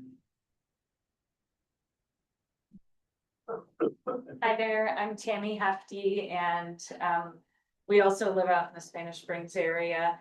And we moved here about 12 years ago in 2014. And when we were first moving here, sorry to get emotional, people said, "What's in Reno?" And I was like, I have no idea. Apparently a job for my husband, so, but what we found when we came here was just a world full of opportunities. And, you know, when your daughter is born with special needs and people say, don't expect her to go to college, don't expect her to, you know, hold down a full-time job or something like that. Well, guess what? My daughter went to Path to Independence, and then she decided she wanted to continue on. And now she's in her sophomore, she's a full-fledged sophomore at UNR. And so what do the people who say, don't think your daughter's gonna go to college, you know? Nothing. So, I just think that what we found in Reno was a place that was forward thinking, that was ready to do new things and exciting things. And the next new thing for us is this. I'm super excited. How old's your daughter? She's 22. She's right back there. And she. And I also say that she went to live in Palm Springs for 28 days, got a guide dog. She's blind. And that was something we never thought would be possible either. She lived there for 28 days and was independent. And one night, she was having a tough night and we were on FaceTime with her. And the next day was a totally different day. And I was like, honey, you are so much happier today. What happened? Well, guess what? She and the other girls who were at guide dog school, they got together and they karaoke that night. And that's exactly when we talk about the isolation issue. We don't want our kids to be isolated. We want them to have their peers around them. We want them to be doing karaoke or something like that to lighten their mood and not just be, you know, zoned in on phones or something like that. And that's another thing that this would give us an opportunity to surround them with their peers. So, well, thank you for considering this project and for all of the good joy that's going to be brought to our kids. Adults. Thank you. Now we have Maria Barber. Hi, everyone. My non-child is joining me. Everyone's gonna be like, that's not her kid. But this is my favorite human, I mean, outside of my daughter who's over there. My daughter Lila over there, my husband and I had Lila 20, yeah, if she gives me a hand raise. We had Lila 20 years ago, and when she was born, we didn't have any idea what was happening, right? She wasn't meeting the milestones as everyone else. And the doctor's like, oh, that happens, just wait it out, right? Anyway, at about at 4.5, she was diagnosed with cerebral palsy. So we were also told that she was never going to walk or talk. She will not stop talking. This is her walker here. We go on runs, no joke. She blows me, Nancy there, our neighbor, she was like, let's go run to Nancy's house. And it's like, I don't know, it feels like half a mile. And neighbors are passing us and Lila's like, you know, 5 houses ahead of me. I'm like, I know, I'm coming. Anyway, don't believe what anybody says. We all don't, which is why we're here, right? So we don't have any family in town. So we go, well, gosh, do we have to move? Do we have to move back to the Midwest? I was thinking all the people in Spanish Springs hate to move to Reno, but. Yes, Saying. yes, agreed, yes. Yes, so I'm from the Midwest and my husband's from Arizona and his family's in Montana. So do we have to move to make sure that, you know, her cousins can help take care of her? So this allows us opportunity to build this community now. So as we age, you know, she can have that. I also work at UNR at the Nevada Center for Excellence in Disabilities. I'm the project coordinator. I'm the transition specialist in the Family Navigation Network. We are all in what's called transition, which is a youth moving into becoming an adult. So Greg mentioned safety, and that perked my ears up, and that's when I filled out my little sheet, because the stats nationally say that an individual with a disability, intellectual or developmental, living in the community, primarily female, 86% get raped, molested. So this living out in the community is a great idea. It's like this beautiful idea from all these people sitting behind the desk that don't have our kids, right? It sounds great. We also want inclusion for our kids. They're gonna go out and work. Their families, they do all these other things in their communities.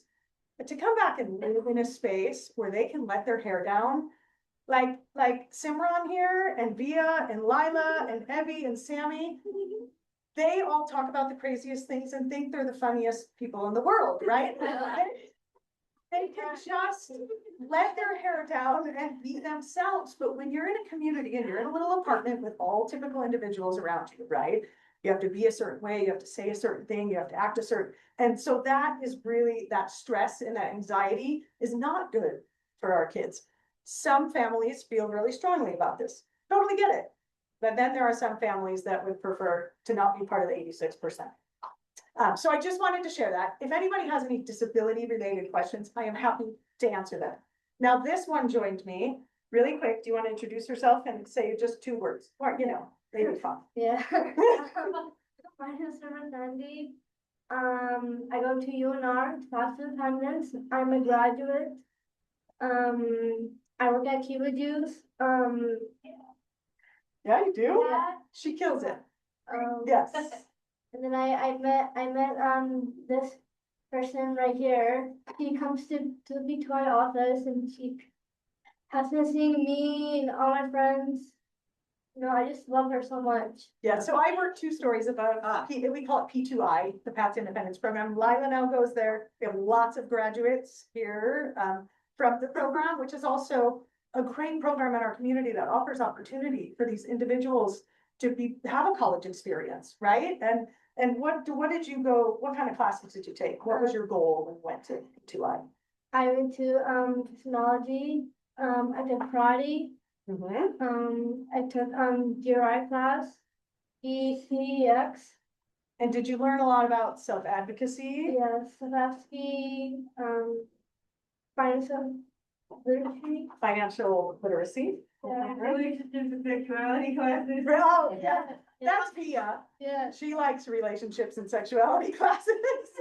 Anyway, this community is vibrant and thriving, and if there are any like disability related questions, feel free to. Thank you Yes. very much for coming out. Thank you. Yes, thank you.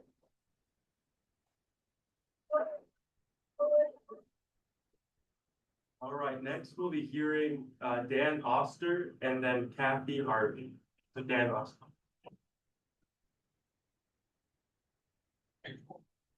My name is Dan Oster, like a toaster, and I appear today in a couple different capacities. One, I'm a resident of Ranchera. I also own a small business and building that is within about a quarter of a mile of this site. I literally drive by it every day on my way to work. I'm also a commercial real estate agent, so that's my business. I help people decide where to place their businesses.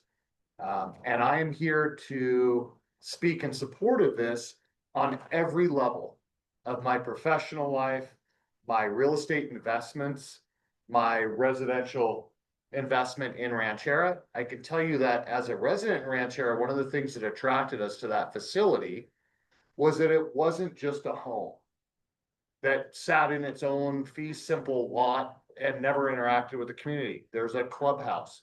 There's a retail component to it. There is assisted living. There is memory care. And in fact, I'm also here in another capacity. I'm a 52-year-old man and I have an older sister, 54 years old, who's a developmentally disabled adult. And my mother is in her 80s. My dad passed a couple of years ago, and my mother and father spent their entire lives taking care of my sister. And my brother and I, who are both Reno residents and business owners, we are concerned about how we give our sister care in the inevitable time when our mother passes. And so I think I'm here speaking in favor of this in that capacity as well. And Councilwoman, you'll be glad to know we relocated out of Spanish Springs about 2 years ago. I will try not to reiterate a lot of the wonderful purpose-driven comments that I've heard here tonight, all of which I agree with. I'm going to put my commercial real estate hat on for a minute and compliment the planning effort that underlies this. I think that neighborhood commercial is the right underlying zoning for this, because this is a wonderful effort driven by really purpose-driven people. Hopefully in 50 years from now, this will have served the purpose you wanted for your family, but as a community, we will still have this facility. And there will need to be a purpose that is likely similar or who knows what it'll be in 50 years from now. But I think having a neighborhood commercial underlying zoning to this and the sort of flexibility that those purposes that can go into these buildings, Ms. Keats, I'm sensitive to your comments. Like, we want to say specifically what the structure is going to be. The structure will live on, but that sort of flexibility that underlies it for what the structures or these structures can be used for will persist for many years to come. I'm wholeheartedly in favor of this effort.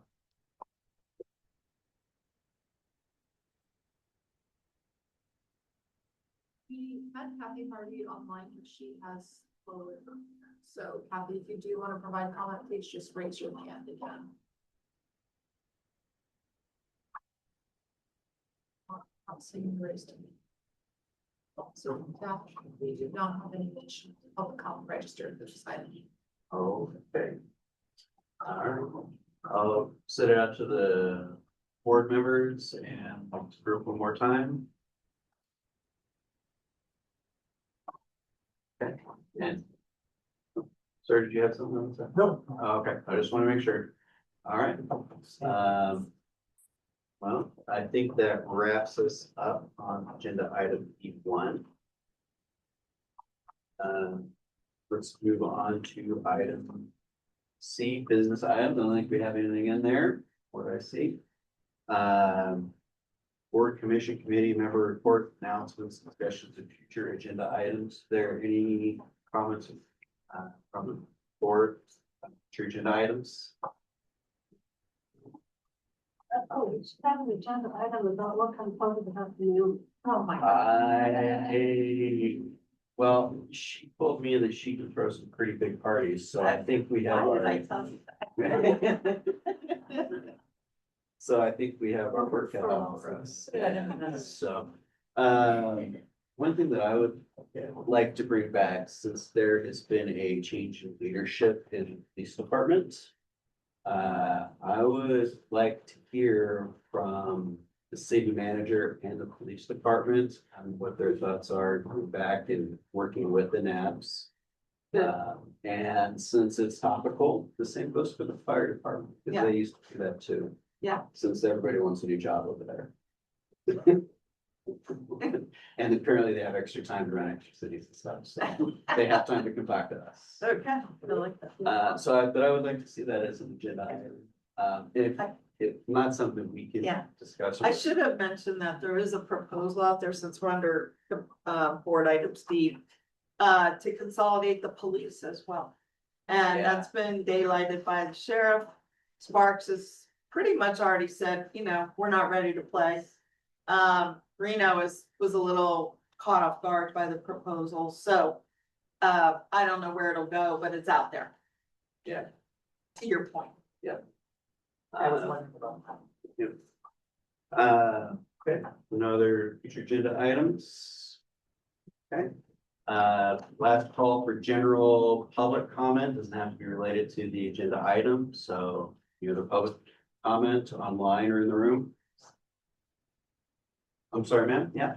My name is Carlson. Ms. Carlson, can you come up please so that we can hear you online? Appreciate it, thank you. This gives me a chance to tell you that my 76th birthday is tomorrow. All right.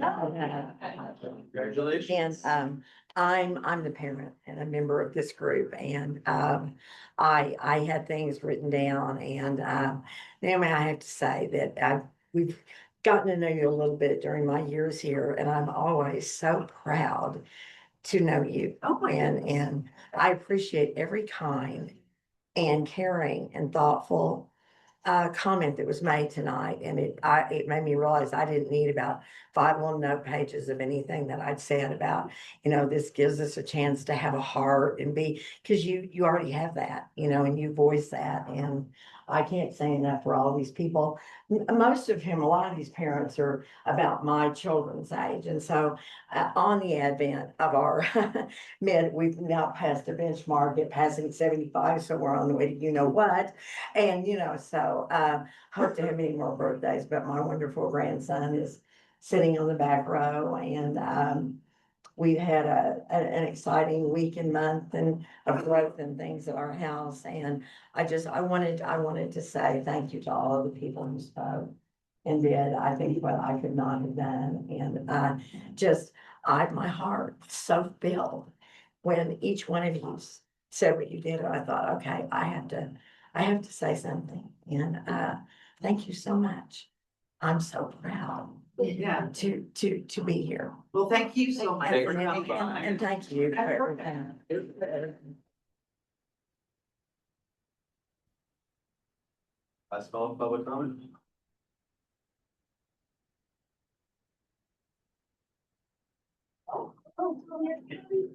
My name is Kimiko, and my daughter is Victoria.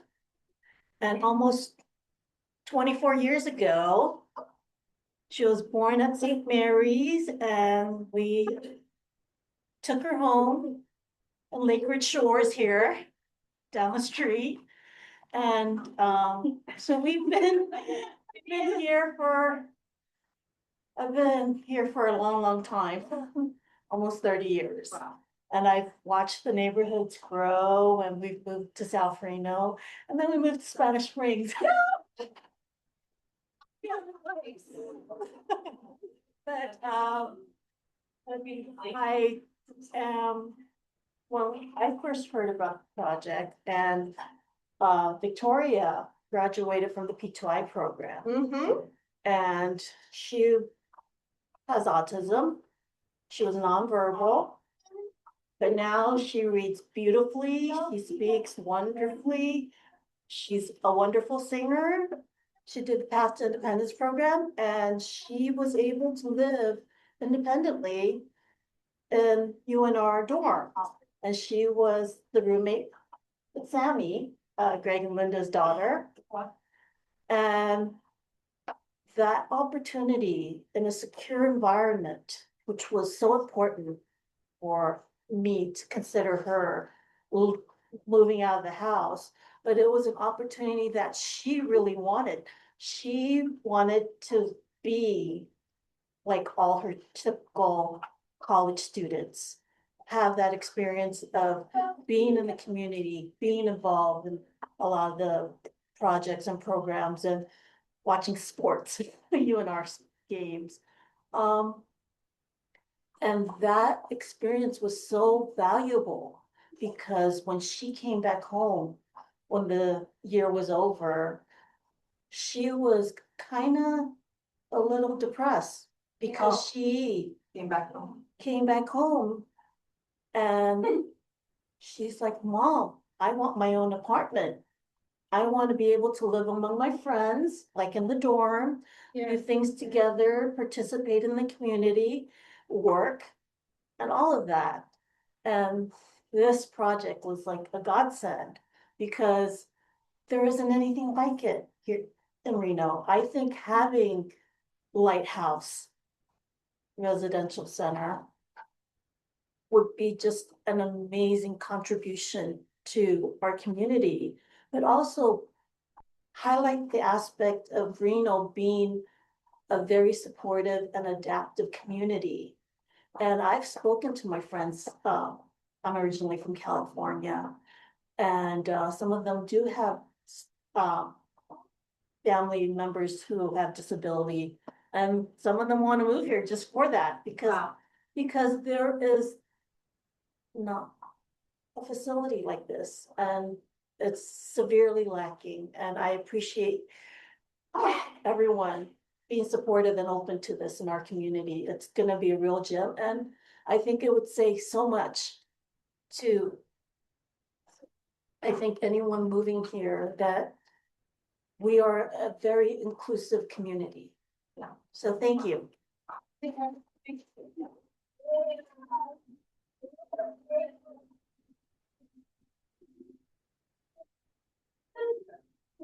Anybody online?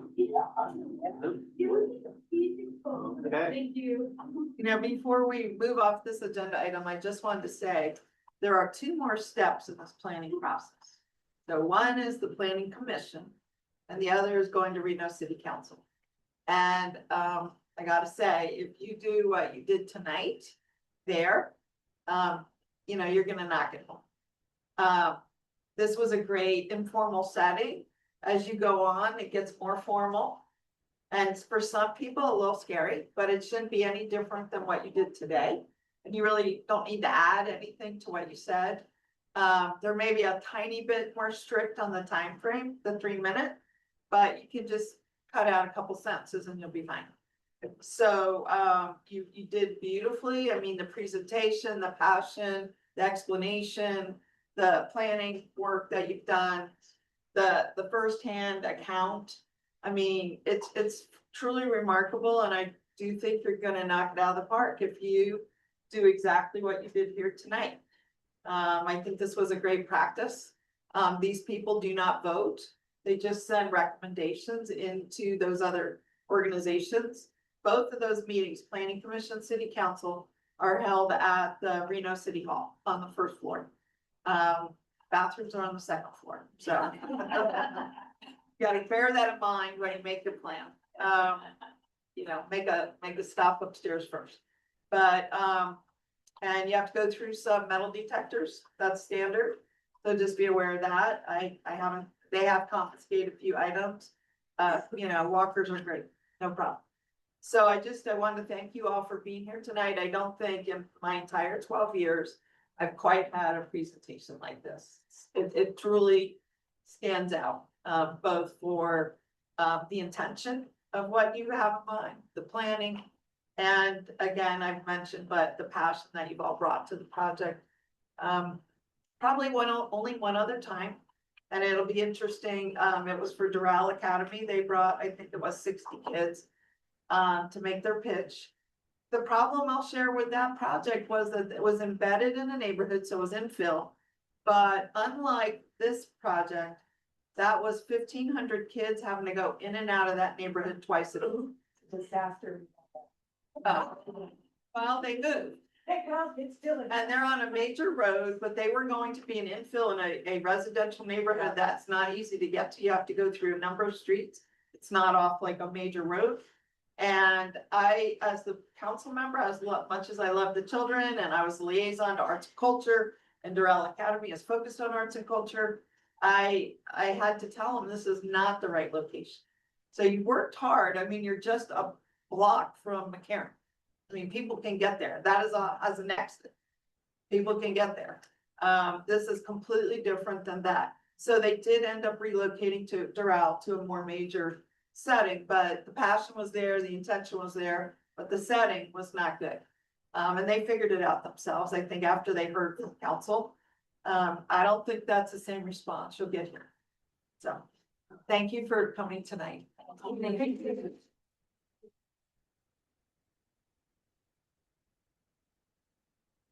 And on that remarkable note, Mike Ginsburg, for the record, I move that we adjourn.